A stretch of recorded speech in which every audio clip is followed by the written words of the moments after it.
Assalamualaikum warahmatullahi wabarakatuh.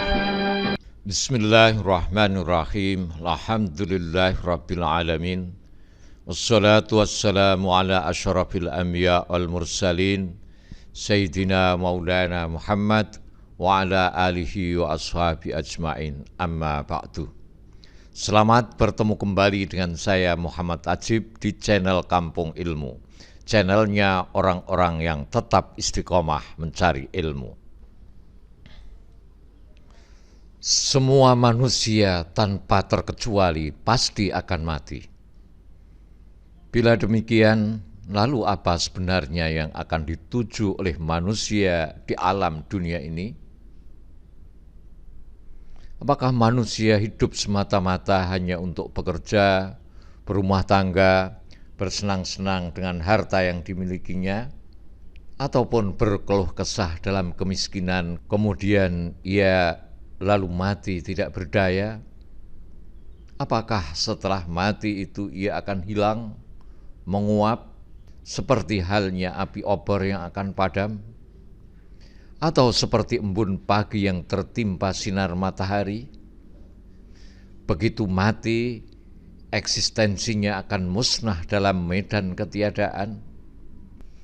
Atau apakah manusia dilahirkan yang bermula dari ketiadaan itu akan mati kembali dalam ketiadaan pula? Bila iya, apakah berarti hidup manusia di dunia ini sia-sia belaka? Tentu tidaklah demikian. Allah telah berfirman bahwa manusia akan terus ada dan tidak akan musnah, hilang, atau menguap begitu saja. Lakon perjalanan anak manusia begitu mati, dia akan masuk alam keabadian. Dia akan masuk alam keabadian. Di sana manusia akan menjalani kehidupan akhirat yang kekal abadi. Dengan demikian jelaslah bahwa sesungguhnya yang dituju oleh semua manusia adalah akhirat. Cepat atau lambat, suka atau tidak suka, semua manusia pasti akan menuju ke sana. Renungkanlah firman Allah di dalam surat Al-Mu'minun ayat 115. Afahasibtum annama khalaqnakum abatha wa annakum ilaina la turja'un? Maka apakah kamu mengira bahwa sesungguhnya kami menciptakan kamu secara main-main saja dan bahwa kamu tidak akan dikembalikan kepada kami? Dalam surat Al-Qiyamah ayat 36 Allah berfirman, Ayahsabul insanu an yujraka sudah? Apakah manusia mengira bahwa ia akan dibiarkan begitu saja tanpa pertanggungjawaban? Dalam surat Thaha 15, Inna sa'ata atiyatun akadu ukhfiha litujza kullu nafsim bima tas'a. Sesungguhnya hari kiamat itu akan datang. Aku merahasiakan waktunya, agar supaya tiap-tiap diri itu dibalas dengan apa yang ia usahakan. Di dalam Al-Ankabut 64, Allah berfirman, wa ma hadhil hayatud dunya illa lahwu wa la'ib wa innad daral akhirata lahiyal hayawan law kanu ya'lamun. Dan tiadalah kehidupan di dunia ini melainkan senda gurau dan main-main, dan sesungguhnya akhirat itulah yang sebenarnya kehidupan kalau mereka mengetahui. Selanjutnya renungkanlah di dalam surat Al-Isra ayat 10 dan 19. Wa annal ladzina la yu'minuna bil akhirati a'tadna lahum adzaban alima.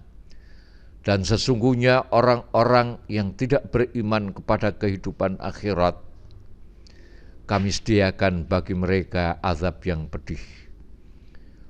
Waman aradal akhirata wa sa'alaha sa'yaha wa huwa mu'minun fa ulaika kana sa'yuhum masykura.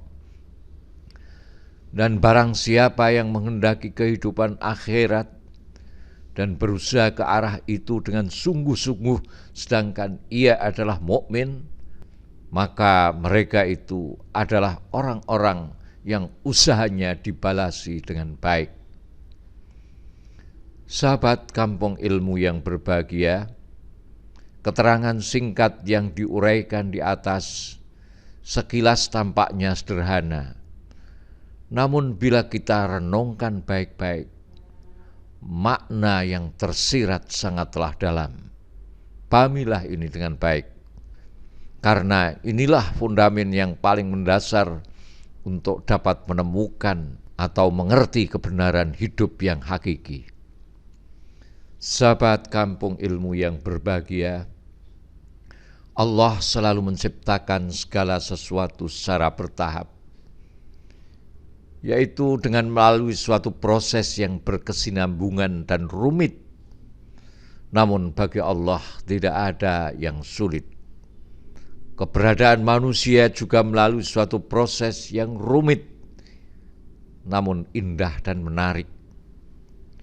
Manusia misalnya, ia diciptakan tidak langsung dewasa, tapi melalui proses yang bermula dari bentuk air mani, lalu menjadi janin, kemudian menjadi bayi, lalu menjadi anak-anak, dan akhirnya menjadi dewasa, lalu menua dan mati. Demikian juga dengan tanaman, dimulai dari biji, kemudian timbul tunas, batang, daun, dan seterusnya, sampai akhirnya berbunga dan berbuah. Yang perlu kita sadari dari fenomena ini ialah baik atau buruknya kualitas manusia ataupun tumbuhan setelah dewasa nanti itu sangat ditentukan oleh proses pemeliharaan atau bekal yang diterimanya dari sejak dini.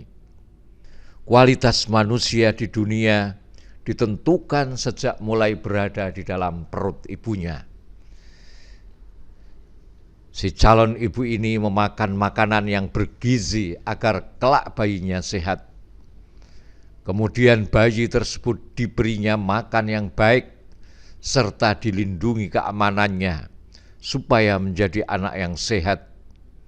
Selanjutnya anak ini dilengkapi dengan gizi dan bekal pendidikan yang cukup, disekolahkan yang tinggi, sehingga pada akhirnya ia menjadi orang yang berguna, sejahtera hidupnya dunia dan akhirat. Tumbuhan pun demikian. Pemeliharaannya dari sejak kecil diberi pupuk, disirami, disiangi, dilindungi dengan anti hama, dan lain-lain. Ini semua akan menentukan kualitasnya pada saat ia berbunga atau berbuah nanti. Demikian pula lah kiranya Allah menjadikan eksistensi manusia di akhirat. Kualitas manusia di akhirat nanti akan ditentukan setelah ia melalui proses ujian demi ujian terhadap ketaatannya pada Allah selama hidupnya di dunia. Saya ulangi lagi, kualitas manusia di akhirat nanti akan ditentukan setelah ia melalui proses ujian demi ujian terhadap ketaatannya pada Allah selama hidupnya di dunia. Jadi jelaslah bahwa kualitas kita di akhirat nanti tergantung pada keberhasilan kita sendiri di dalam mengatasi ujian demi ujian yang kita hadapi sampai menghadap ilahi Rabbi. Apakah kita mampu selalu taat mengikuti perintah-perintahnya atau justru membangkang sebagaimana yang dilakukan iblis ketika diperintahkan sujud kepada Adam? Apakah kita mampu selalu taat mengikuti perintah-perintahnya atau membangkang sebagaimana yang dilakukan iblis ketika diperintahkan sujud kepada Adam? Pilihan di tangan kalian. Tapi saya ingatkan, Allah berfirman di dalam surat An-Nisa ayat 13 dan 14, tilka hududullah wa man yuti'illaha wa rasulahu yudkhilhu jannatin tajri min tahtihal anharu khalidina fiha wa dzalikal fawzul azim. Itu adalah ketentuan-ketentuan dari Allah. Barang siapa taat kepada Allah dan Rasul-Nya, niscaya Allah memasukkannya ke dalam surga yang mengalir di dalamnya sungai-sungai, sedang mereka kekal di dalamnya, dan itulah kemenangan yang besar. Wa may ya'sillaha rasulahu wa yata'adda hududahu yudkhilhu naran khalidan fiha wa lahu adzabun muhin. Dan barang siapa yang mendurhakai Allah dan Rasul-Nya dan melanggar ketentuan-ketentuannya, niscaya Allah memasukkannya ke dalam api neraka, sedang ia kekal di dalamnya, dan baginya siksa yang menghinakan. Muhammad Ajib.